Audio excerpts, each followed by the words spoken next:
Assalamualaikum warahmatullahi wabarakatuh. Selamat pagi teman-teman. Jadi pada kesempatan kali ini kita akan membahas tentang kajian kontemporer pendidikan keluarga.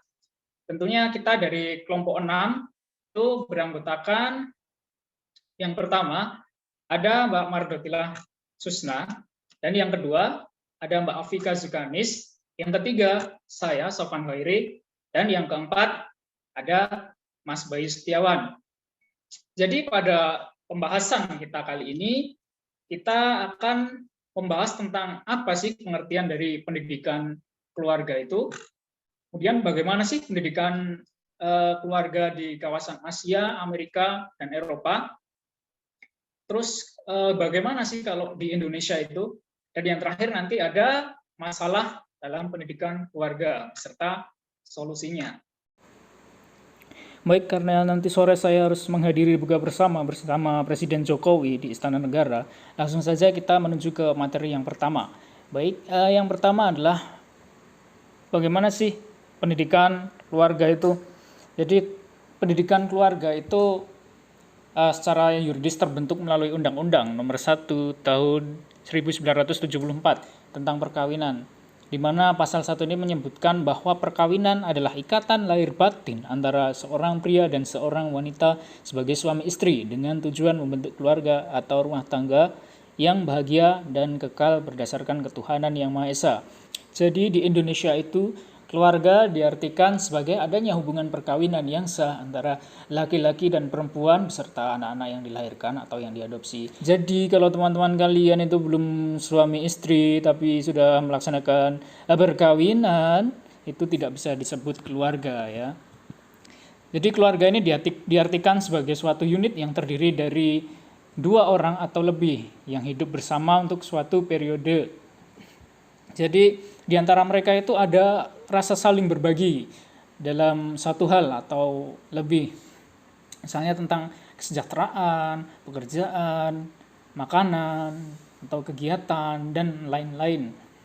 Keluarga ini dimaksud sebagai unit terkecil dalam masyarakat yang memiliki peran yang sangat lengkap terhadap pendidikan di Indonesia. Ya, salah satunya pendidikan terhadap tata krama, etika, ataupun norma, dan adat istiadat. Keluarga ini dapat dikatakan sebagai organisasi sosial terkecil yang memiliki fungsi yang sangat banyak ya, terutama fungsi dalam mendidik saudara-saudara sekalian menjadi pribadi yang baik. Kemudian pendidikan keluarga itu apa sih? Kenapa dari tadi bahasnya keluarga? Ya sabar Bapak, jadi pelan-pelan ya. Oke, akan saya jelaskan selanjutnya yaitu pendidikan keluarga. Jadi pendidikan keluarga itu adalah improvisasi orang tua dalam memberikan pendidikan terhadap anaknya atau dapat dikatakan sebagai proses pemberian positif bagi tumbuh kembang seorang anak. Dengan kata lain, anak diberikan fondasi pendidikan paling awal itu melalui keluarga. Menurut Ki Hajar Dewantara sendiri, di alam keluarga ini adalah alam pendidikan permulaan bagi tiap-tiap individu, di mana disinilah pertama kali individu mengenal pendidikan dari orang tua yang berkedudukan sebagai guru atau penuntun, sebagai pengajar, dan sebagai pemimpin pekerjaan atau pemberi contoh ya. Kedua, di dalam keluarga akan terlihat bahwa anak itu akan saling mendidik satu dengan lainnya.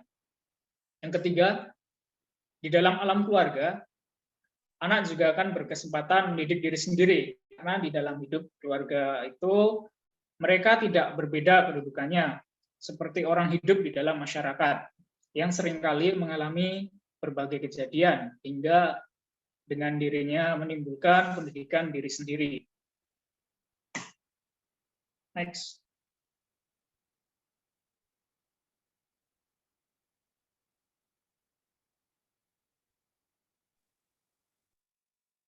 Nah, selanjutnya yaitu potret pendidikan keluarga di kawasan Asia, Amerika, dan Eropa.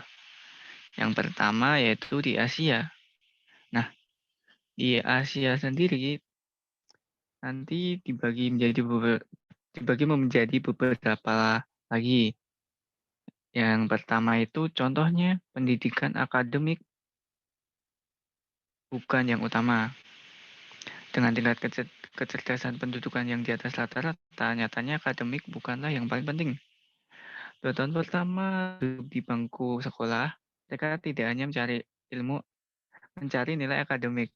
Dalam periode ini, anak-anak juga belajar mengenai lingkungan, kedisiplinan, dan kerjasama dalam kelompok. Yang kedua yaitu menghargai pengalaman pribadi.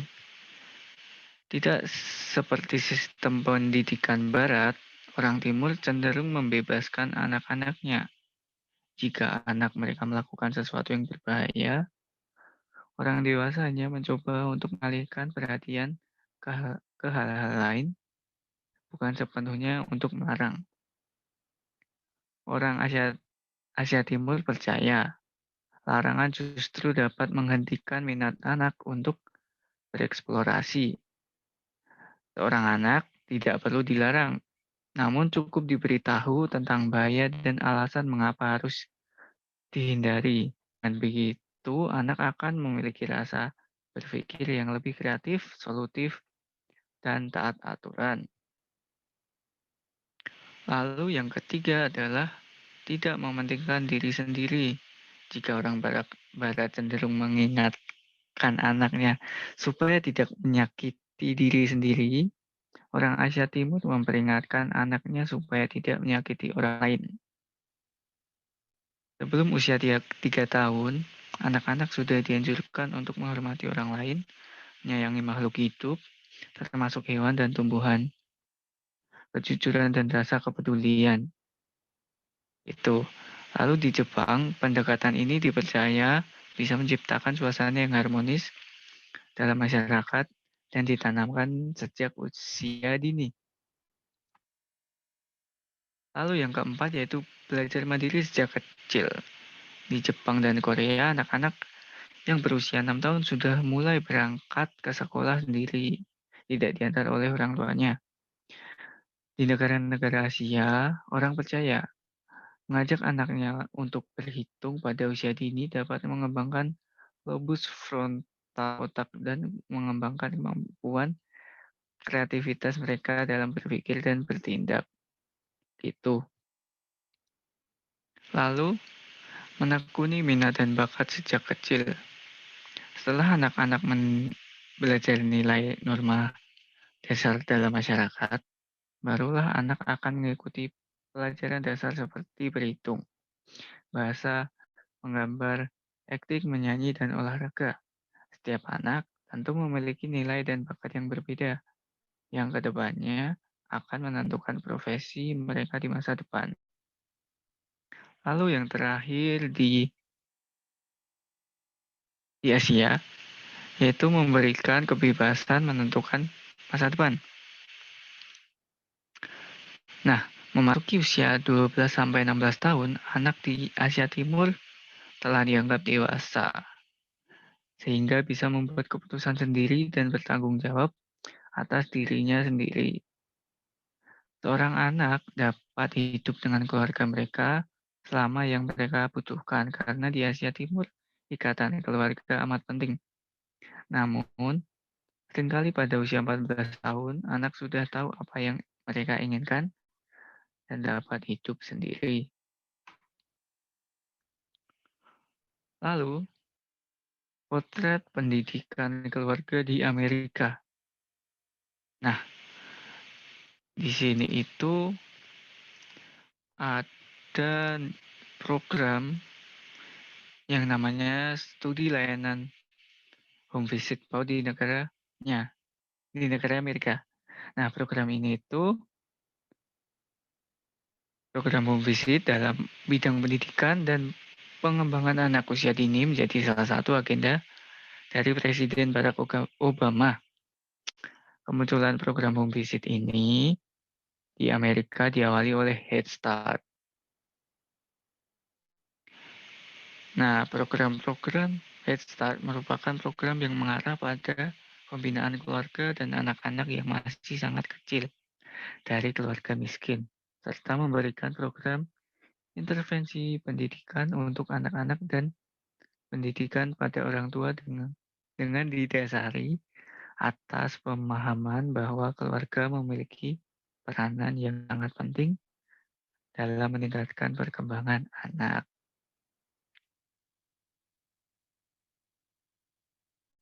Lalu yang ketiga, potret pendidikan keluarga di Eropa. Nah, di Eropa ini ada yang namanya pendidikan holistik. Prinsip yang diyakini masyarakat Asia, terutama masyarakat Eropa, terutama Inggris, adalah pendidikan holistik. Pendidikan dilakukan tidak semata-mata untuk siswa, akan tetapi pendidikan dan training kependidikan juga dilakukan untuk orang tua siswa, agar apapun yang telah diserap siswa di sekolah dapat diajarkan kembali di rumah atau keluarga dengan cara yang menyenangkan oleh si orang tua. Sekolah tidak akan berhasil tanpa peran orang tua dan keluarga sebagai pendidik utamanya. Begitu.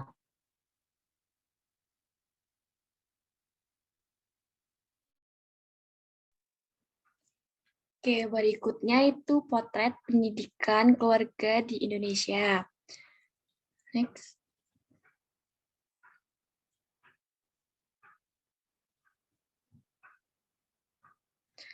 Nah, lembaga keluarga itu disebut sebagai lembaga sosial yang terkecil. Di sini makna keluarga dalam konteks sosial kultural Indonesia pada khususnya diketahui bahwa keluarga memiliki fungsi-fungsi, yaitu yang pertama sebagai persekutuan primer, yaitu hubungan antara anggota keluarga bersifat mendasar dan eksklusif karena faktor ikatan biologis, ikatan hukum, dan karena adanya kebersamaan dalam mempertahankan kehidupan. Yang kedua, sebagai pemberi afeksi atau kasih sayang atas dasar ikatan biologis atau ikatan hukum yang didorong oleh rasa kewajiban dan tanggung jawab. Yang ketiga, sebagai lembaga pembentukan yang disebabkan faktor anutan, keyakinan, agama, nilai budaya, nilai moral, baik bersumber dari dalam keluarga maupun luar. Nah, yang keempat, sebagai lembaga pemenuhan kebutuhan. Itu baik bersifat material maupun mental spiritual. Dan yang terakhir, yang kelima, sebagai lembaga partisipasi dari kelompok masyarakatnya, yaitu 10 berinteraksi dalam berbagai aktivitas, baik dengan keluarga lain, masyarakat, banyak maupun dengan lingkungan alam sekitarnya. Next. Nah, poin-poin pendidikan yang di Indonesia yang perlu dikembangkan dalam keluarga adalah yaitu yang pertama itu pendidikan agama. Masa kanak-kanak adalah masa yang paling baik untuk meresapkan dasar-dasar hidup beragama. Bagi keluarga-keluarga beragama Islam, anak-anak dibiasakan ikut serta ke masjid, beribadah, atau yang agama lain, setiap Kristen itu hari Minggu itu juga ada ibadah. Nah, yang kedua itu pendidikan moral. Penanaman moral bagi anak tercermin dalam sikap dan perilaku orang tua sebagai teladan yang dapat dicontoh oleh anak-anaknya. Dan segala nilai yang dikenal anak-anak akan melekat pada orang-orang yang disenangi dan dikaguminya. Dan melalui inilah salah satu proses yang ditempuh anak dalam mengenal nilai-nilai etis dalam kehidupan. Berikutnya yaitu nilai-nilai sosial. Nah, keluarga bagi kepentingan pendidikan merupakan lembaga sosial yang minimal terdiri dari ayah, ibu, anak. Keluarga merupakan lembaga internalisasi nilai-nilai sosial, yaitu nilai-nilai yang mewarnai harmonis tidaknya kehidupan bersama antar manusia. Dalam keluarga, anak belajar berbagai peran, berbagi kepentingan, berbagi hak dan kewajiban, membentuk kesepakatan sosial, dan belajar menyusun struktur sosial sebagaimana kehidupan di masyarakat. Nah, yang keempat yaitu keterampilan kerumah tanggaan. Di dalam keluarga anak-anak, remaja, dan pemuda belajar mengerjakan pekerjaan-pekerjaan kerumah tanggaan seperti menyapu, mencuci, memasak, dan lain sebagainya. Secara alamiah, keterampilan kerumah tanggaan ini diajarkan dari generasi senior kepada generasi junior melalui kehidupan sehari-hari secara informal. Yang kelima, yaitu keterampilan okupasional dan vakasional. Nah, ini di dalam keluarga anak-anak, remaja, pemuda mengerjakan keterampilan okupasional dan vakasional. Keterampilan okupasional adalah keterampilan yang terkait dengan penyelesaian urusan pribadi sampai dengan memenuhi kebutuhan ekonominya secara mandiri. Jikalau keterampilan vokasional itu keterampilan yang terkait dengan kemampuan mengerjakan pekerjaan-pekerjaan yang dibutuhkan untuk memenuhi kebutuhan pribadi tingkat dasar dan menghasilkan nafkah. Itu next.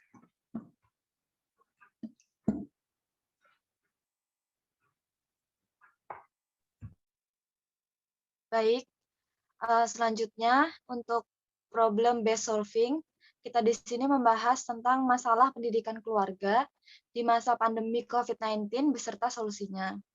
Nah, saat ini dunia sedang mengalami pandemi akibat dari munculnya virus yang bernama COVID-19.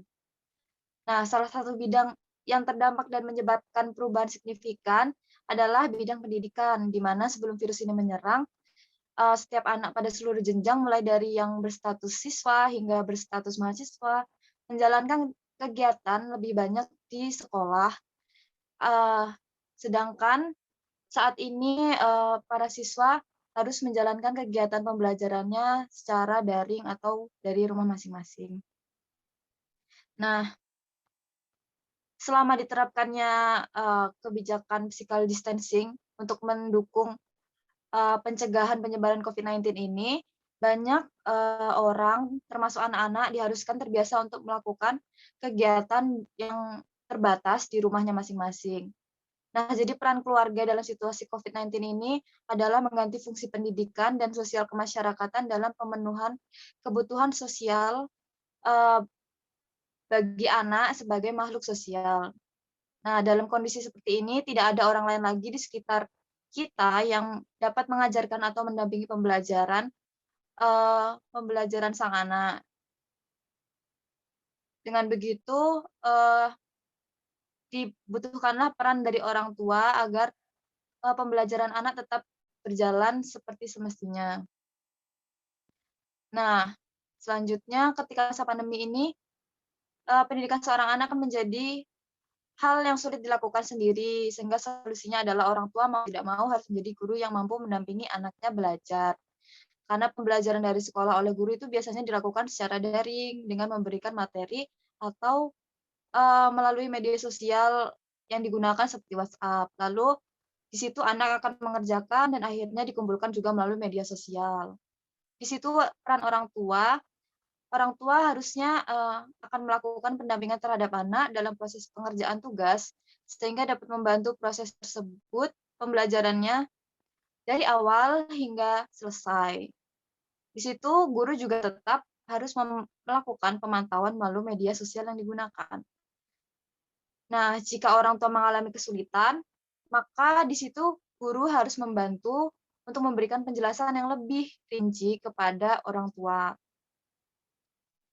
Nah, belajar dari rumah ini memberikan peluang kepada anak untuk belajar dari pengalaman orang tua. Orang tua akan memberikan waktu kepada anaknya untuk belajar sambil bermain, serta mendampingi tumbuh kembang anak. Dan juga pada kasus pandemi saat ini, setiap keluarga itu memiliki cara yang berbeda dalam memberikan pendampingan terhadap anak dalam pekerjaan tugas. Ada yang memberikan kebebasan terlebih dahulu kepada anak untuk bermain, kemudian melanjutkan belajar, ada yang memberikan jadwal anak belajar, ada yang mengerjakan tugas terlebih dahulu, kemudian diperbolehkan untuk bermain. Jadi, setiap orang tua memiliki caranya masing-masing sesuai dengan, karakteristik anaknya. Di sini, peran sentral orang tua dalam pendidikan anak di era pandemi memberikan keberhasilan karena umumnya orang tua merupakan pendidik yang utama bagi anak. Orang tua harus mampu menciptakan lingkungan belajar yang dapat mendukung pembelajaran anak. Selanjutnya, pada akhirnya orang tua itu menjadi contoh yang baik dan dalam mengajarkan nilai-nilai kehidupan kepada anak saat pandemi berlangsung. Anak di situ akan memiliki kebiasaan yang dicontohkan dari kebiasaan oleh orang tuanya yang tinggal bersama dalam satu rumah. Sehingga nantinya anak akan menirukan perilaku keluarganya yang menjadi kebiasaan di kehidupan sehari-hari mereka. Seperti itu.